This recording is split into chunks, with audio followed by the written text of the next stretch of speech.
Hello everyone.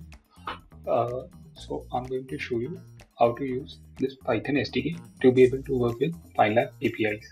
So this SDK supports four features: create order, fetch order, EMI calculation of order, and hash verification of order. So first of all, you need to extract this SDK in any location of your computer. So like for example, I have extracted it in my Python underscore SDK folder, and in this you can see that this is my SDK folder, and this includes all the files that are required to be able to work with Pylab API. So basically, you need to copy this folder and paste it into your Python framework. So for example, I have pasted this in my sample app, which is built on Flask. And let me show you. So over here in this Labs folder, I have pasted this SDK, and it will look like this on your IDE. So after this, you need to import this SDK path into your main file. So for example, I have pasted it in, I have written this import statement over here from this, and you need to write it as well in your current existing main file where you want to, where you are performing any function. So basically, after importing this, so I have named the folder as Labs. You can name it like according to requirement, and from that you need to basically import this Labs class. So this is the main class that we need, and you need to write it like this. And so basically, using this only, we will call all the four functions that are supported by this SDK. So this is a sample app in Flask, and this will be provided to you. So you need to, it will automatically contain, basically it already contains this SDK, so you don't need to copy it. So, but in your any existing project, you need to copy that. But in this sample, it is already included, so you don't have to copy it, and you just need to run the commands to set up environment and to run this test application. So firstly, you need to run this command python speed -win.win to set up the environment, and after that this activate command, and then you need to set up this export command in your terminal only and set it to main.py, and for debug you need to set 1. Then you need to run this Flask application, Flask run. So make sure you have installed Python on your system. After that, required files you have downloaded, and which has been mentioned in documentation as well. So after running that, you will be able to run this Flask application, and you need to go into this URL, and you need to add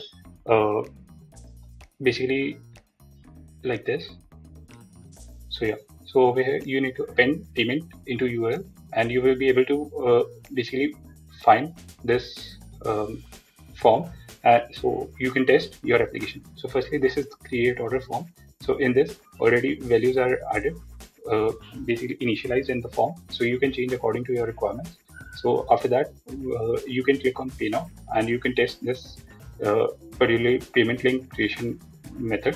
So like after I click on it, and you can test it like this, you need to click on it, and the URL that callback URL that you have provided, the success response will redirect you over there. So we had provided a webhook URL in this. So like this, when I click on it, so I'll be able to see what was the response. So basically, these are the response fields that I got after creating my order. So like that, if you want to test any, so basically other methods, you need to just go into this URL only, and you need to call other things like fetch order. So in this, you need to pass transaction ID of which you want to fetch order. So like this, clicking on it, you will be able to see the JSON of this order. And then for EMI plans, you need to pass multi-card or single card in list of objects. So like this, after clicking on fetch EMI, and you will be able to see EMI options available. And then if you want to check hash verification, so already you need to basically pass this hash which you want to verify, and other fields which are required to be matched, which you will get in response of create order or fetch order. So after clicking on it, you will be able to see the hash is valid, or if I change the value, then it will give me that hash is invalid. So like this, you can check on basically this HTML form, and these are the methods that are handled by this HTML form. So you can get response over here, and you can see these are the methods which are being called after form submissions, and you need to pass the values as mentioned over here in every method. So basically, like for example, in create order, so basically you need to call the create method of payment class. So Pinelabs class basically. So in Pinelabs constructor, you need to pass merchant ID, access code, secret key, PG mode, which will be true for testing purpose and false for production.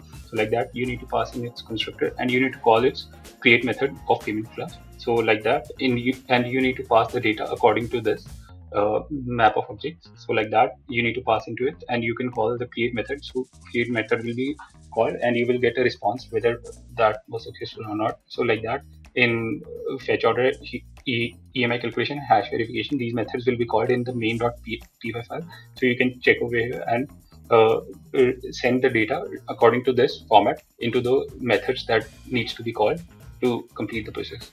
So thank you.